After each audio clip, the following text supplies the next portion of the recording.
My greedy sister-in-law demanded the money I had carefully saved for my unborn baby's hospital expenses, insisting that I hand it over to her. When I refused, her anger boiled over, and in a shocking act of rage, she kicked my 8-month pregnant belly. Pain ripped through me as I felt a sudden rush of fluid. I realized my water had broken. Everything blurred in that terrifying moment as chaos erupted around me. Hi, my name is Hannah, and I'm 30 years old. I'm 8 months pregnant with my first child, and my husband, Logan, and I couldn't be more excited. These past few months have been a whirlwind of preparations, from decorating the nursery to attending parenting classes. Amid all this excitement, Logan and I made a point to save $20,000 specifically for our baby's medical expenses.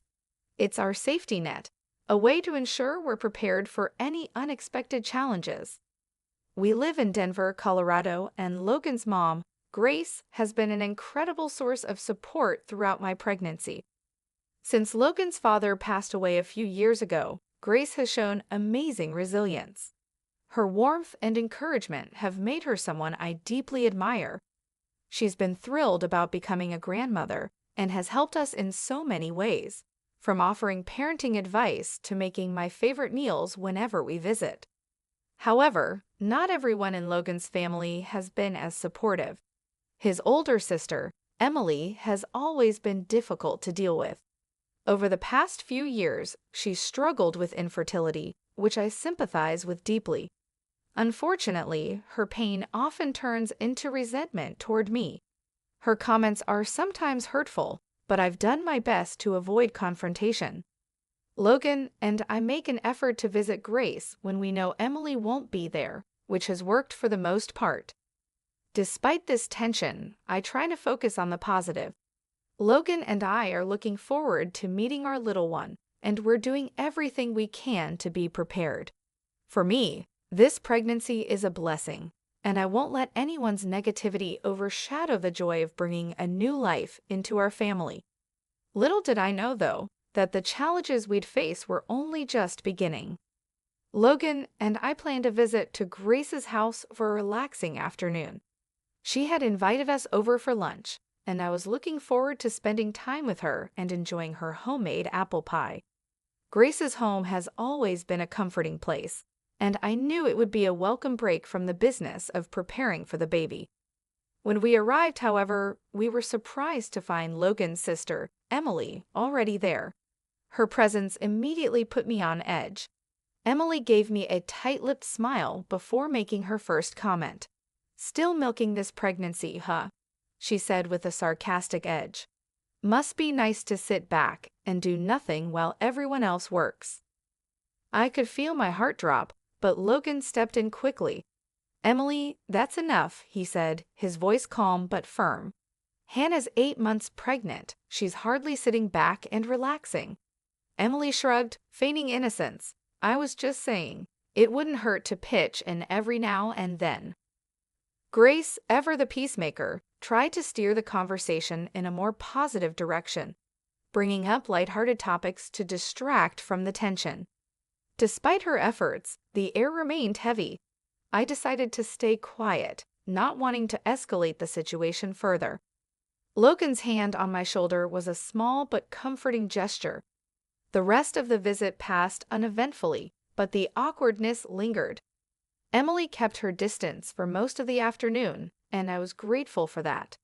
Grace's kindness helped ease some of my discomfort, but I couldn't shake the uneasy feeling Emily's presence always brought. By the time we left, I was exhausted, not from the pregnancy, but from the emotional strain of trying to avoid conflict. Little did I realize, this was only a prelude to something far more intense. A few days later, I decided to visit Grace alone. Logan had some errands to run, and I wanted to take the chance to sit with Grace and talk about baby preparations. She always had great advice, and I looked forward to a peaceful, uplifting visit. When I arrived at Grace's house, I was surprised to see Emily sitting in the living room, scrolling through her phone. She looked up briefly and then went back to her screen. "Oh, it's you," she said, her tone indifferent. "Didn't think you'd be here today." I didn't know you'd be here either, I replied, trying to keep my voice polite. I felt a knot of unease form in my stomach, but I brushed it off and sat down. Emily set her phone aside and turned to face me, her expression unusually serious. I've been meaning to talk to you about something, she said. I hesitated, unsure of where this was going. What is it? Her words came bluntly, without hesitation. I need that $20,000 you and Logan saved for your baby's medical expenses. I stared at her, stunned. What? Emily, that money is for my baby. We've been saving for months to make sure we're prepared. She crossed her arms and leaned forward. You don't even know if you'll need it, she snapped. Meanwhile, I'm drowning in debt from fertility treatments. Family is supposed to help each other, and you're being selfish. I could barely believe what I was hearing. I'm sorry for your struggles, Emily, but I can't give you that money. It's for emergencies for my baby. Before Emily could respond, Grace walked into the room, her cheerful expression fading as she sensed the tension. What's going on? She asked, glancing between us. She's asking for the baby's medical fund, I explained, my voice shaking. Grace's face turned to shock. Emily, that money is for Hannah and the baby. You can't ask for that. Emily's expression darkened. Of course, you take her side, she said bitterly. Everything's about her now, isn't it? She's your favorite. Stop it, Emily, Grace said firmly. This is unreasonable. The conversation spiraled into heated words, but I held my ground. I refused to let her guilt me into giving up what my child might need.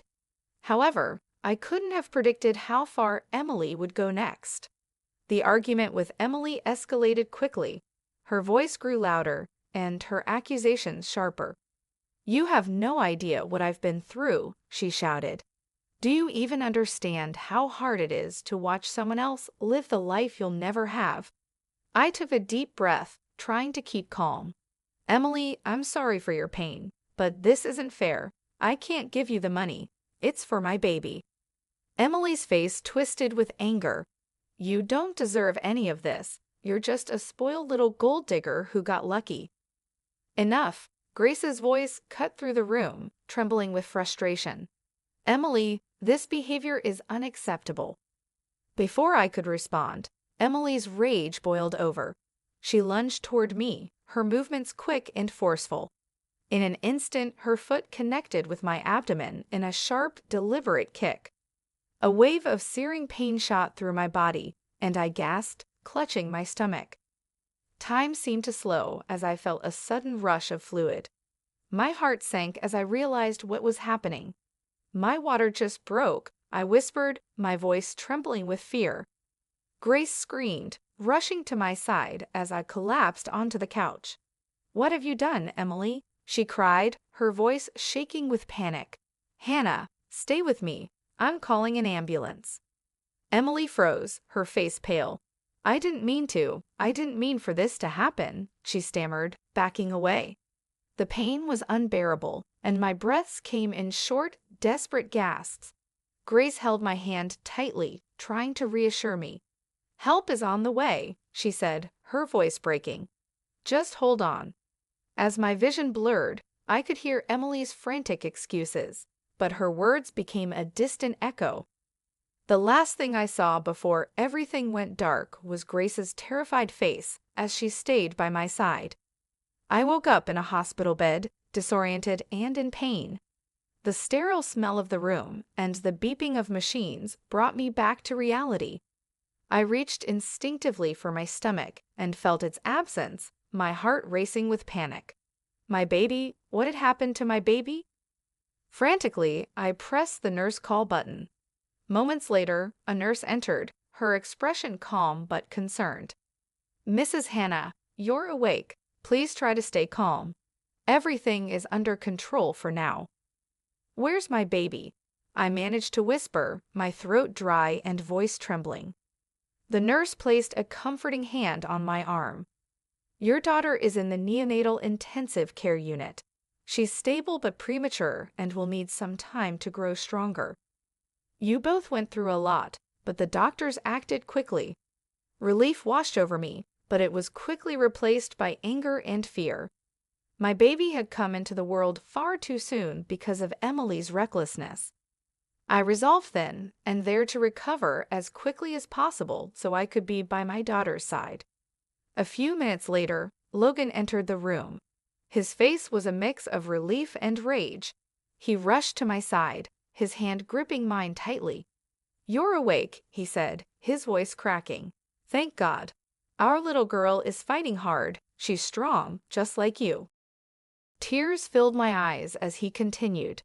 "But Hannah, what Emily did, we can't let it slide. I've already contacted a lawyer. She needs to be held accountable." I nodded weakly, the weight of the situation settling on me. "She nearly took everything from us," I whispered. Grace visited soon after, her eyes red from crying. "Hannah, I am so sorry for what happened," she said, guilt heavy in her voice. "Emily crossed a line, and I'll do whatever I can to help you." I reassured her that this wasn't her fault, but the damage was done. My focus now was on my daughter's recovery and on making sure Emily faced the consequences of her actions. 2 days after the surgery, while I was still recovering in the hospital, Emily walked into my room unexpectedly. Her husband trailed behind her, looking uneasy. Emily's face was a mix of defiance and something resembling remorse, though it was hard to tell. "I came to apologize," she began, her tone flat and insincere. "I didn't mean for things to get out of hand." I stared at her, struggling to contain my anger. "You kicked me, Emily. I almost lost my baby because of you." She rolled her eyes, waving her hand dismissively. "It wasn't intentional. I was upset, okay? But I'm here to make things right. We'll cover some of your medical bills. How about $5,000? Before I could respond, Logan walked in, his expression dark with barely contained fury. $5,000, he said, his voice low and sharp. "You risked my wife's and my daughter's lives, and now you think you can buy your way out of it." Emily's husband tried to intervene, holding up his hands. "Look, we're just trying to resolve this without dragging it out." Logan's gaze shifted to him, cold and unwavering. "This isn't something you can fix with money. What Emily did was assault, and there are going to be consequences." Emily's mask of composure cracked. "You're all overreacting," she snapped. "I've had a hard enough time as it is, and now you're punishing me for one mistake." "One mistake?" I said, my voice trembling with anger. "You put my baby's life at risk. This isn't about your struggles, it's about your actions." When it became clear that we weren't going to accept her offer, Emily stormed out, muttering about how unreasonable we were. Logan wasted no time. That evening, we filed a police report against her for assault and reckless endangerment. Grace, horrified by her daughter's behavior, provided crucial evidence. Security cameras in her living room had captured the entire incident, the argument, the kick, and my collapse. The footage was undeniable proof of Emily's aggression. As the investigation began, Emily continued to deny responsibility, claiming I had provoked her and insisting the kick was an accident. But the evidence told a different story, and I was determined to see justice served. The trial began 2 months later, and Emily arrived in court with her lawyer, looking composed but defensive. Logan and I sat together, determined to see this through. The security footage Grace had provided was the cornerstone of our case, showing the undeniable truth of what had happened that day. Emily's lawyer attempted to paint the incident as a misunderstanding, claiming that the kick had been unintentional and that Emily had been emotional due to her personal struggles. "She acted out of frustration," the lawyer argued. "It was a moment of poor judgment, not malice." But the prosecution presented the video evidence, which showed Emily's aggressive behavior and the deliberate nature of her actions. They also highlighted her history of hostility toward me, further proving that this was no accident. When Emily took the stand, her composure cracked under questioning. She tried to shift the blame, claiming I had provoked her. "I was pushed to my breaking point," she said, her voice rising. She wouldn't understand what it's like to face constant failure. Her outbursts only hurt her case, and things took a dramatic turn when the prosecution played additional footage of her yelling and lunging at me during the argument. The evidence was clear. Emily's actions were deliberate, reckless, and dangerous. As if to seal her fate, Emily's erratic behavior continued outside the courtroom. During one of the legal meetings, she lost her temper and threw a cup of coffee at me, though thankfully it was cold. This incident was immediately reported and added to the charges, further demonstrating her lack of control. The judge delivered the verdict swiftly. Emily was found guilty of assault and reckless endangerment. She was sentenced to 6 months of probation, ordered to attend anger management classes, and required to pay $50,000 in damages. This amount covered my medical expenses, my daughter's extended NICU stay, and compensation for the emotional distress caused by her actions. Hearing the verdict, I felt a sense of closure. Emily had finally been held accountable and justice had been served. Logan squeezed my hand, and I knew we had taken an important step in protecting our family. With the trial behind us, Logan and I were ready to move forward. The stress of the legal battle had taken its toll, but knowing that Emily had been held accountable brought us a sense of relief. We decided it was time to leave Denver and start fresh in Austin, Texas, a city we had always dreamed of living in. The move wasn't just about escaping Emily. It was about creating a safe and peaceful environment for our family. We changed our phone numbers and limited contact with extended relatives who tried to mediate on Emily's behalf. Grace supported our decision wholeheartedly, though it broke her heart to see us leave. She promised to visit often and stayed in touch with us as we settled into our new home. Meanwhile, our baby girl remained in the NICU, continuing her fight to grow stronger. Every day, Logan and I spent hours by her side, talking to her, holding her tiny hand, and cheering her on through the incubator glass. She became our symbol of resilience, a reminder of the strength we had to find in ourselves. After 2 long months, we finally received the news we had been waiting for. Our daughter was ready to come home. The day we brought her home was one of the most profound moments of my life. Holding her in my arms, I felt a wave of gratitude and love that eclipsed all the pain we had endured. We named her Lily, a name that symbolized purity and new beginnings. Every night, as I rocked her to sleep, I was reminded of how precious life is and how much we had fought to protect her. Though the shadows of what Emily had done lingered in the background, they no longer defined us.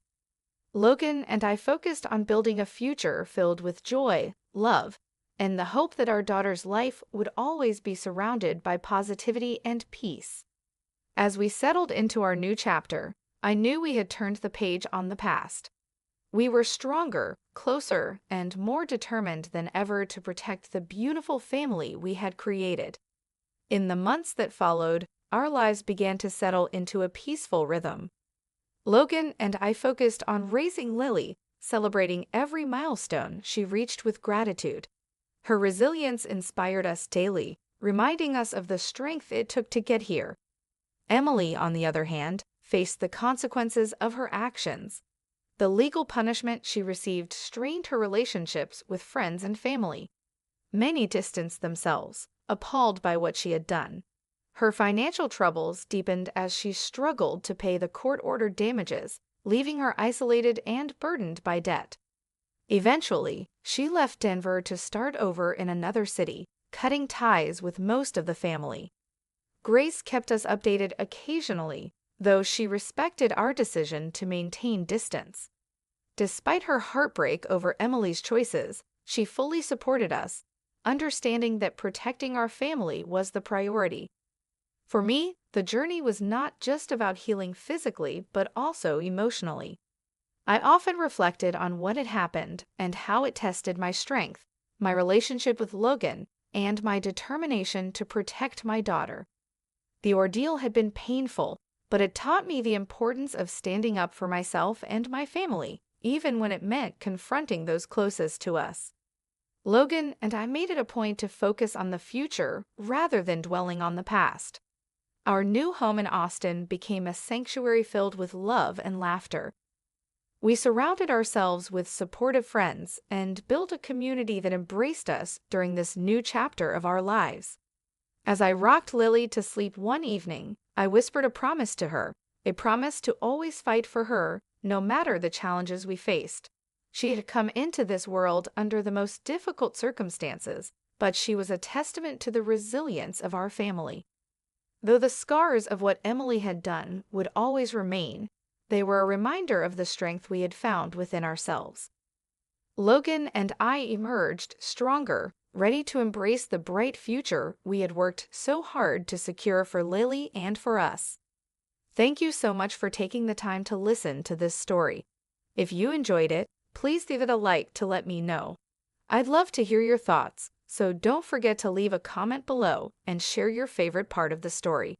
And if you want to hear more stories like this, make sure to subscribe to the channel and hit the notification bell so you never miss an update. Your support means the world to me. Thank you for being a part of this journey.